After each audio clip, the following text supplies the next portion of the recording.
Perkenalkan, nama saya Vina Kumalasari. Saya dari Prodi Pendidikan Biologi Universitas Islam Negeri Jakarta. Pada kesempatan kali ini saya akan memberikan contoh bimbingan konseling individu dengan teknik kognitif behavioral therapy atau CBT. Teknik ini membantu klien untuk merubah pikiran negatif menjadi pikiran-pikiran yang positif, dan dengan teknik ini pula saya terapkan sebagai seorang konselor kepada seorang konseli yang bernama Mbak Arum. Mbak Arum ini sebagai seorang siswa di jenjang pendidikan sekolah menengah atas atau SMA begitu.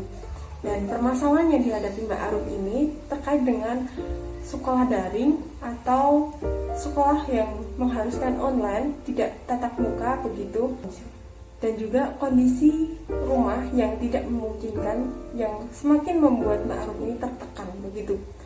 Dan berikut video bimbingan konseling saya sebagai konselor dan seorang konseli yang bernama Mbak Arum.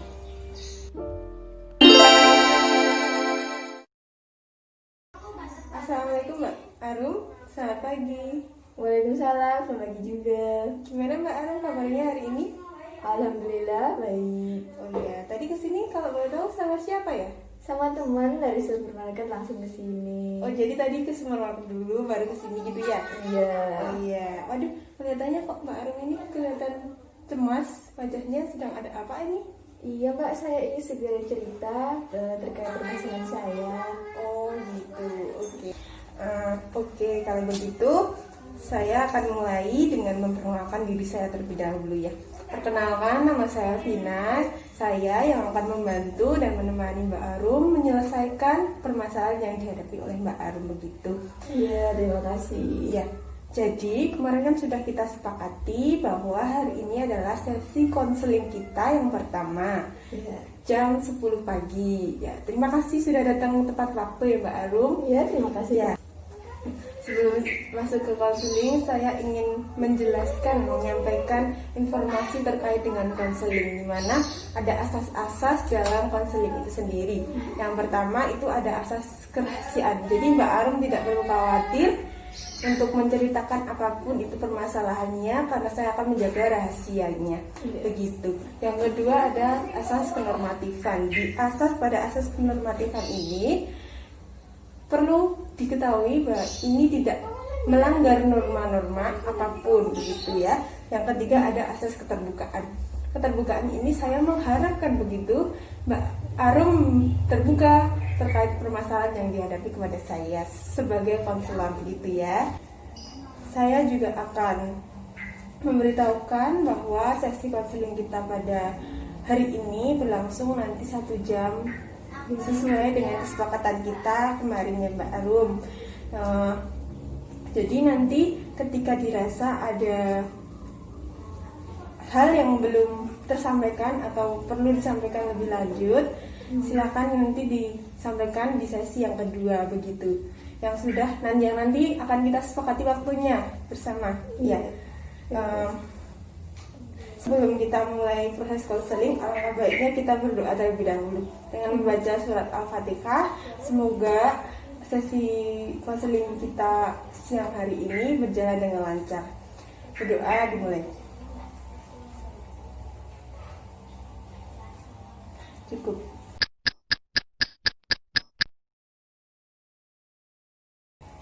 Oke. Jadi kenapa nih Mbak Arum kok bisa sampai datang ke konselor untuk bercerita? Apakah ada masalah apa ya?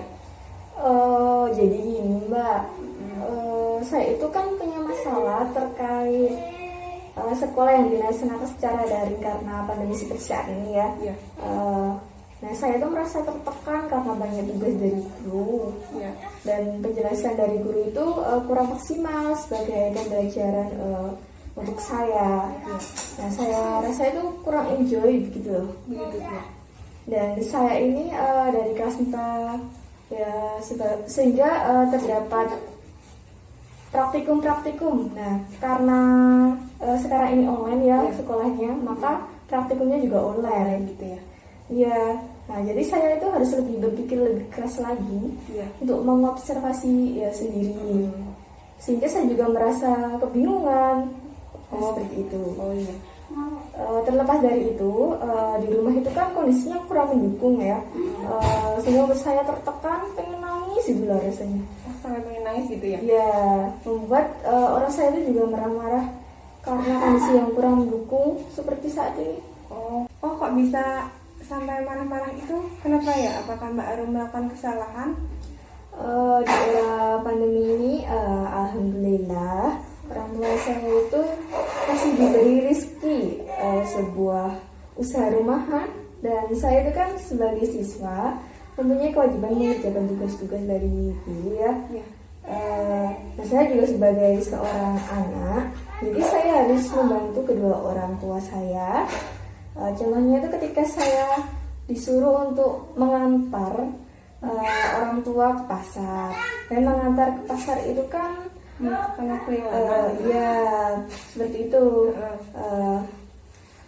Dan pembelajaran kelas pun juga ada waktunya, sehingga seringkali bertabrakan gitu loh waktunya. Menyebabkan pembelajaran saya itu menjadi kurang maksimal terus. Jadi saya itu sangat bingung gitu loh, harus memprioritaskan yang mana dulu gitu loh. Begitu ya. Oh seperti itu yang membuat Mbak Arum datang ke sini untuk bercerita kepada konselor itu karena sekolah daring ya, yang membuat Mbak Arum itu tertekan dan tugas yang banyak, kemudian juga pekerjaan rumah yang mengharuskan Mbak Arum itu mengerjakan dua-duanya gitu, bingung gitu ya. Ya seperti itu. Dan bahkan sampai membuat orang tua marah ya tadi. Iya. Seolah-olah seperti terlihat mementingkan HP, bermain HP atau laptop, padahal memang sedang belajar ya, sekolah. Nah, terus jadi orang tua tidak mau tahu begitu ya. Ya kalau di rumah ya mengerjakan pekerjaan rumah begitu. Iya.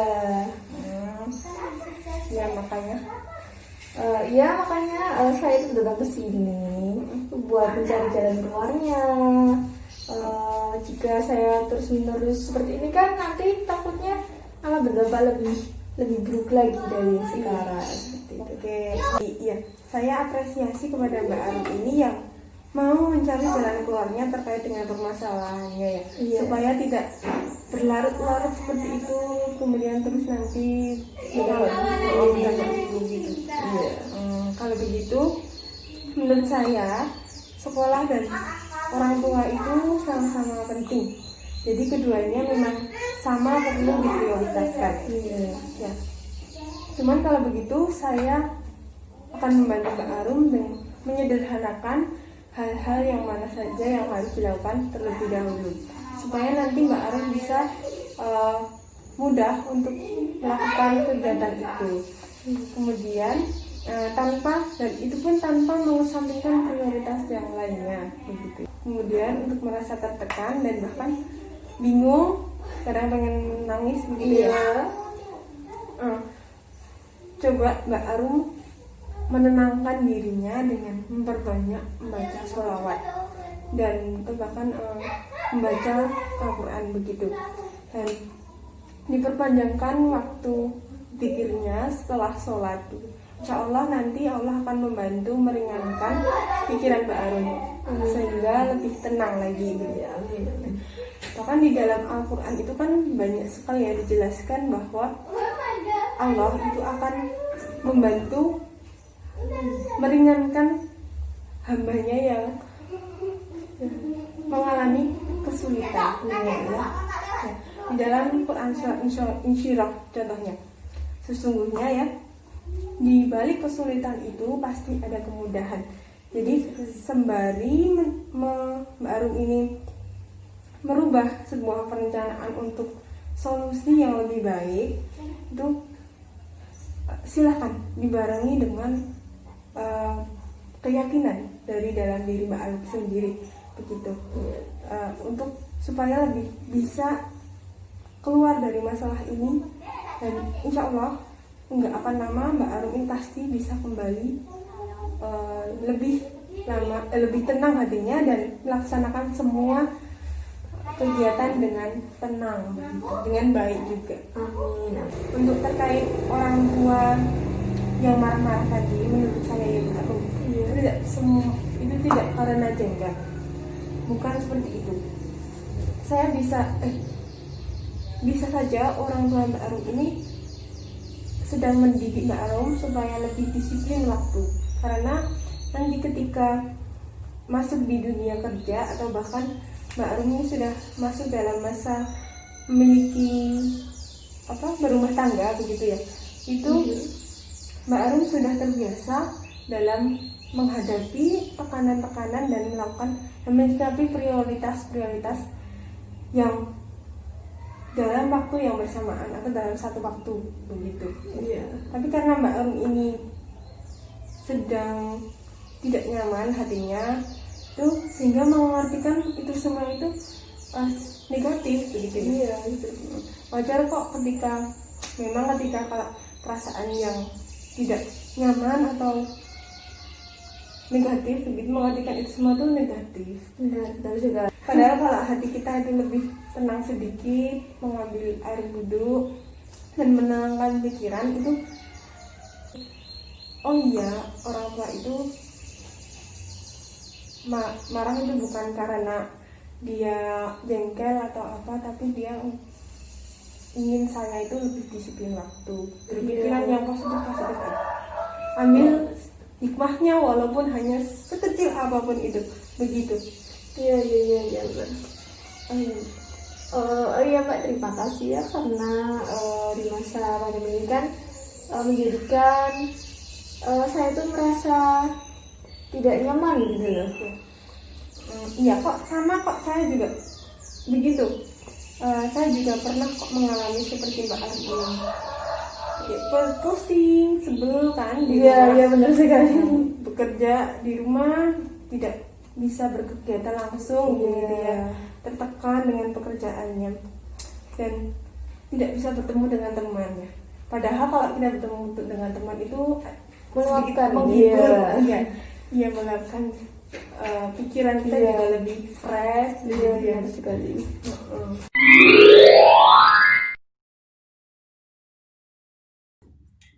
Baiklah karena ini Baiklah karena konseling ini sudah berlangsung selama 1 jam sesuai kesepakatan kita.